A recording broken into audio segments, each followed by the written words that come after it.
What is going on, YouTube? This is Lamont at Large. I'm coming to you from Wellsville Cemetery here in Wellsville, Kansas. Today I got a special guest with me, JP. Now, he does not want to be on camera, but we're here to visit the grave of an unsolved murder victim by the name of Tawnya Knight. Okay, so we are at the grave of Tawnya Dawn Knight, February 7th, 1981 to December 7th, 1996. So JP is going to talk a little bit about the case and what happened. Okay, I'm just going over this very briefly. At the end, you'll be directed to where you can get all the details, all the known details. Now, on December 6, 1996, Tawnya Knight, a 15-year-old freshman from Spring Hill High School, asked her father if she could do an overnighter with a girlfriend. And since she had gotten her grades up from being grounded, he said, okay, you got your grades up, so okay. Well, they left that morning on December 6, 1996. I think there was 4 girls. There might have been 5. And they started riding around Spring Hill, Kansas. They went to Paola, which is a town 10 or 15 miles south of Spring Hill, Kansas. And they went to a bank, and they basically run around talking to boys and things like that, what teenagers do. And then they ended up, they were going to a party in Olathe, Kansas, which is a town about 10 miles north of Spring Hill, Kansas. And so they was going to a party, and Tawnya didn't want to go. So they said, okay, we'll drop you off at another party. Now this was on Spring Street in Spring Hill, Kansas. Well, they dropped her off and left, and she got in there, and what it was just, it wasn't really a party, it was just a bunch of boys in there playing video games. Well, she stayed there until a little before midnight, and she told the mother there, I'm going to walk home. And she said, no, I'll take you home, or I'll walk you home. But she insisted. Now here's one thing we pretty well know for sure. She wasn't going to go home, because she told her father she was going to be gone overnight. So she wouldn't have come home way past her curfew at midnight. Well, the mother said, well, I'll go out and watch you. And she walked down Spring Street, which is less than a half a block. And she turned on Harrison Street and went out of sight. Well, a block up Harrison Street is the Spring Hill Cemetery entrance. And so that's the last time anybody except for killers seen her alive. Well, the next day, there's a lot of details, but the father ended up calling the sheriff, or the Spring Hill Police Department, reported her missing. And from the very beginning, they said, she's just a runaway. There's runaways, thousands of them every day. She's just ran away.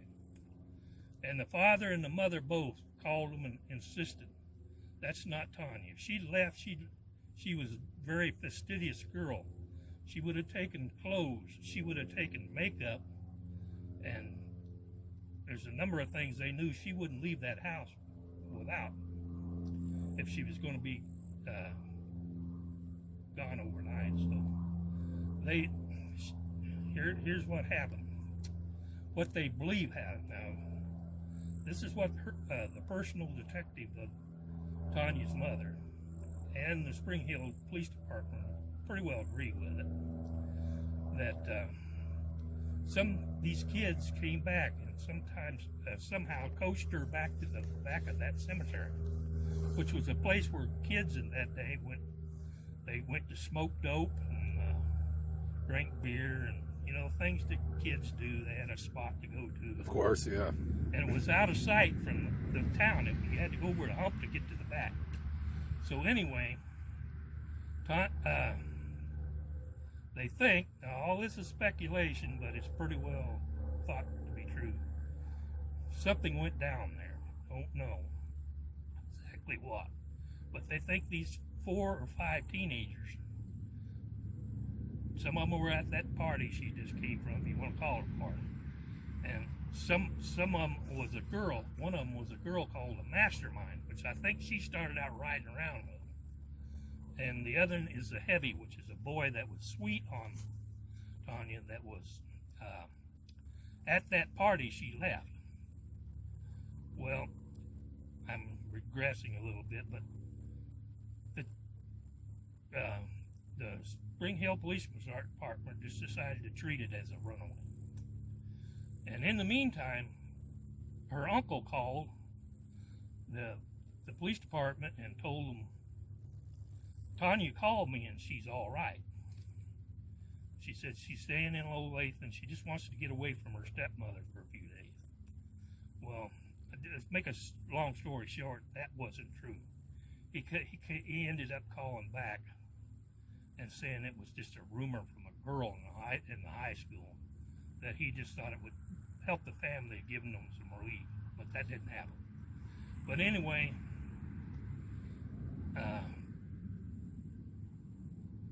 they think Tawnya was murdered in the back of that cemetery. Now, she had been, so after she disappeared on the 6th of December, she wasn't found. Her remains were not found until 7 months later. Almost 7 months later. And as we know, with decomposition, I have a question. Did the autopsy find any, like the cause of her death?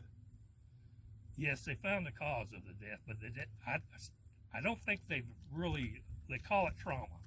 They won't, and it's still to this day, they haven't released the exact cause, but wow. They call it trauma. Was there any sexual assault that occurred, or they're not releasing that as well? Well, they didn't release it, but when I describe what happened on the finding of the body, I'll include that. Uh-huh. So the name of the cemetery where her body was found was called Spring Hill Cemetery. Spring Hill Cemetery. It's not the one here where she was buried. No, we're at Wellsville Cemetery right now. She was found in Spring Hill Cemetery. Spring Hill Cemetery. And there is, of course, you know, because it's a small town, in the Kansas City area, but a city outside of Kansas City, about 25 miles south of Kansas City is somewhere around. Okay, so a small town. There are definitely persons of interest. There are suspects, and the family they do believe they know who the murderer is, but they don't have enough evidence to bring about charges. That's my understanding. There's just not enough evidence. When I described how the body was found, yeah, come up with that. So basically, this is like so many murder cases out there. It's a small town. No one wants to talk, and possibly we got parents, and you know, they're looking at their kids and they're like, my kid was at that party and my kid knows something, but it seems like we're talking about a hush-hush case where nobody wants to talk about it anymore. And since it's already been almost 25 years, people probably want to leave well enough alone, so to speak, but I don't personally like to leave well enough alone. This was a poor girl, wanted to go hang out with her friends, as all kids do. I've done it plenty of times. Where you just go out, you know, you tell your friend, oh, I'm going to go spend the night, and you go party with your friends and what have you. And, you know, to this day, the parents are, you know, the natural progression of life is your kids bury you, you don't bury your kids. And we got several people in that town that they know what happened, and they're not talking. And you know, we're here just to kind of bring light to a case. You know, I have a small channel. Not many people will see this video, but any little bit helps this case and solve the murder of this poor girl. So we're going to talk about an interesting part of the case, and that is exactly how her body was found. Okay. This is almost 7 months after the fact. A farmer right next to the cemetery was plowing his field. Well, it was actually his son was plowing that field. It was a bean field. And he looks over and he seen something white. And he went over there and got off the tractor and picked it up, and it was a skull. And it scared him to death. So him and his father went up to the police department and reported it. And of course they went out there and found a skull that probably was drug off by animals in the middle of the field. And then they got to searching around, and over by the trees, just over the fence from the cemetery, they found Tanya's body. Now, here's some interesting facts. Her clothing was not on her. Her jeans had been pulled off from her because they was inside out. Her bra was torn, and the snap on it was broke. And she had on no shoes. There were no shoes around. And now, keep in mind, this is just over the fence from this cemetery. Actually, it's on, if you cut through the houses and stuff, it would have only been like a block and a half from the house she left. And but anyway, I infer from that she was raped, if not gang raped. But that's just my thoughts. But and I forgot to mention before, the shoes belonged to the girl they call the master. I don't know if I mentioned that or not, but she was the person, the girl they think mastermind this, because she was jealous of Tawnya. Well, I don't think there was a whole lot of searching. Teenagers went out looking for her, but they were all convinced. Most everybody was convinced she just ran off up until the body was found. And it's pretty rare for a kid to just, it's rare enough that a kid runs away, but usually it's for a day or two. They're mad at their mom or dad, and they come back. And if you go to the links we're going to give you, you'll find out hardly anything she had on belonged to her. It was all Bari. And you'll find that details out in that link Lamont's going to show you. So I just want to tell you a little bit about why I'm bringing this to fore, because I've been interested in this for a long time, because you know, it happened when I was living in Olathe, and I've kind of followed it in the newspapers and everything. And then several years ago, I started in Facebook, and I didn't know it at the time, but I'm not blood related, not even very close related, but I am related to. Yeah, you do have some family relation to this girl right here. Yeah, but not very close. But that was an interesting fact, and that got me. Then my daughter introduced me to YouTube, and that got me interested in making a YouTube and video of it, so we can get this out there. And yeah, and again, I'm not a big channel, but you know, every little bit helps. You know, whether it'll get 10 views or 10,000 views. Somebody out there knows something, and this was a crime that involved several people, from what it sounds like, because this was not one person. This was several scumbags out there. I got some choice words, and you know what words I'm thinking right now, but I'm not going to say them. But we got some bad eggs out there that had their hand in putting this girl here, and we need to get them put away where they belong. one more thing, the reason I'm doing this, I don't want any credit to go to me.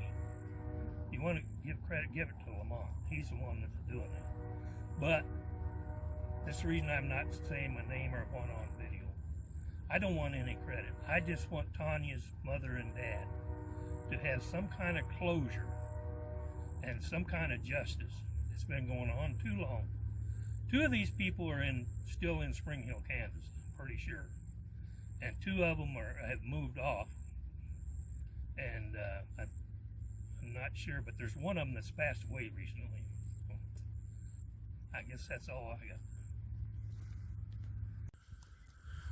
Okay, guys, I want to thank JP for contacting me and bringing light to this case. This poor girl was murdered almost 25 years ago. We got people out there that are responsible for her murder that need to be put away behind bars where they belong. I have a couple phone numbers to share with you. The family has hired a private investigative company, McDonald's Investigations. If you have any information that you would like to share with them, their number is 913-541-0237. Also, the active detective on the case, Detective Brian Gressel with the Johnson County Sheriff's Department Homicide Division, 913-715-5555.